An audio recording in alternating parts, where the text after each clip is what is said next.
So let me start with a little basics of management, the definitions which we always say as planning, coordinating, organizing, objectives, managing resources, right? So these are the basic definitions or fundamentals of management. We also talk of achievement, accomplishment everywhere. So if we were to, let's say, capture management in a couple of words, it would be objectives, accomplishments, vision, goal, missions, results, leadership. Sir was talking of leadership, and growth, profits, and achievements. So if we were to describe management, we need to have all these aspects covered. If we look at spirituality, it has got something to do with the soul and the spirit. It has got something to do with ourself, something within us, right? It has got to do something which is deep within us. It has got to do something with me. So if we were to, let's say, put spirituality into the same perspective as management, it would be spirit, soul, it would be an inner path, it would be connectedness. We talked of a lot of connectedness since morning. All of us are connected. The self, it would also be a divine spark. We don't know the power, but there is some guiding force. So there is a divine spark. Oneness of everything, not just living beings, but oneness of even rocks and water. The inner voice, it is something sacred and it is an experience, many times very difficult and abstract to describe. So that's the first contradiction for you friends. The first contradiction that management is, everything about management is outside. Nothing seems to be connected to the inside. Nothing is about the emotion and the heart. It is hardcore professionalism. So that's about management, that everything is outside, and when it comes to spirituality, it is absolutely inside. So that's the first contradiction. What I've tried to do here is, I've tried to put a simple flow chart. Now management has a lot of flow charts. So that's one of the simple flow charts that we begin management with. Every management flow chart begins with an objective, a desired outcome that we define right in the beginning, and then resources that are there, the action plan, the blueprint that we make for success, followed by an achievement, and then the measurement of this. What I've tried to do is, I've tried to put a resume of a person who came to me about 1 week back. This person had 9 years of experience in the field of management. I was to interview him for a senior management level position. So what you can see as yellow shades is objective and achievement. What is most important in management is objective and achievement. You need to talk of your objectives and achievements. That is only when you can make your say. So objective and achievement are the most important aspects of management, right? For an organization or for an individual, objective and achievement remain the cornerstone. When it comes to spirituality and achievement and objective, the things are a little different. When Gautam Buddha came back after 12 years, he came back home and his wife asked him 3 questions. These 3 questions were very difficult questions for Buddha to answer, and he listened to these questions. These questions were, what was the objective that you went leaving us? What was that you achieved that you could not have achieved here, staying with us, staying with me and staying with your child? And what is it that you have that you can be given to your son? The answer that Buddha gave was that he has a begging bowl which he can give his son. That was his achievement.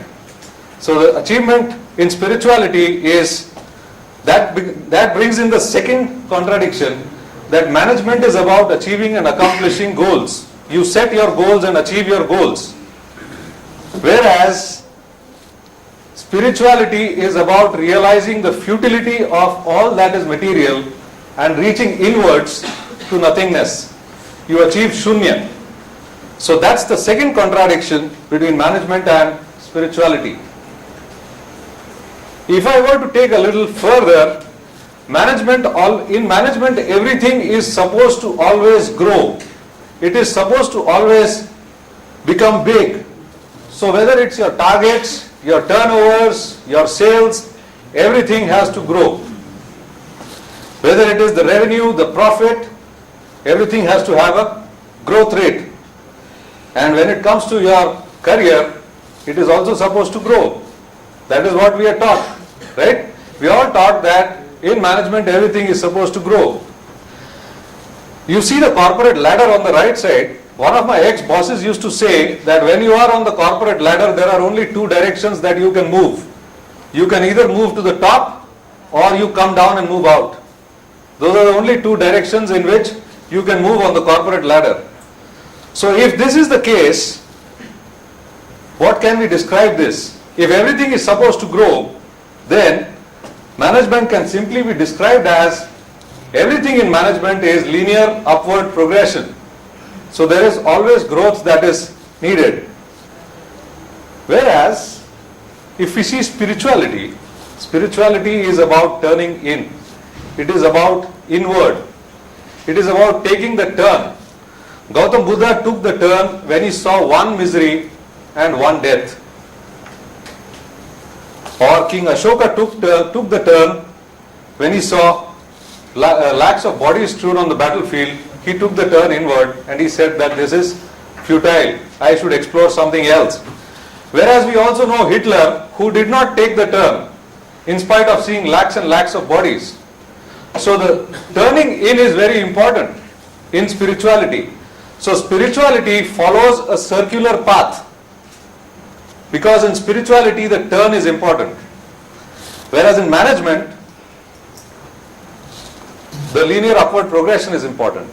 And when you turn, you reach back to your beginning. You reach back to the circle where you started, the point where you started. And that is what Jesus had to say, that be like a child to enter the kingdom of God. So if you want to enter the kingdom of God, be like a child. So reach that same stage that you are when you are as a child, but after experiencing the futility of materialism. So that's what is spirituality. So this is the next contradiction. That is, management moves in a linear upward progression. Management is always moving upward and it is linear. Sky is the limit, they say. But where is the sky? Nobody knows. That is why nobody is happy. That is why nobody has a contentment and satisfaction. Whereas spirituality follows an absolute circular path. So you turn in, realize the futility and come back to the beginning. Let us look at potentials. I'll show you 9 points or 9 parameters which we consider when we select people or promote people, right? So these are the 9 aspects that we would consider when we choose people, right, for promotion or recruitment. So that we describe as a potential. The guy is potential if he fulfills these aspects. The person is potential if he fulfills this aspect. And if you go to any organization, there will be a lot of parameters which are studied. You will be given a lot of tests and you would have to fulfill that. So potential is defined by a lot of different characteristics and criteria which have to be fulfilled. And like we were discussing in the morning, that no two potentials are the same. There would be different potentials for different jobs. So everybody of us has different potentials as far as management goes. As far as management goes, the potentials are always different. We know that a pass out from IIM Ahmedabad and a pass out from a different institute would have a different entry criteria, right? So the potential always differs in management. Potentials are decided on superficial characteristics, that is grades, institutes, behavior.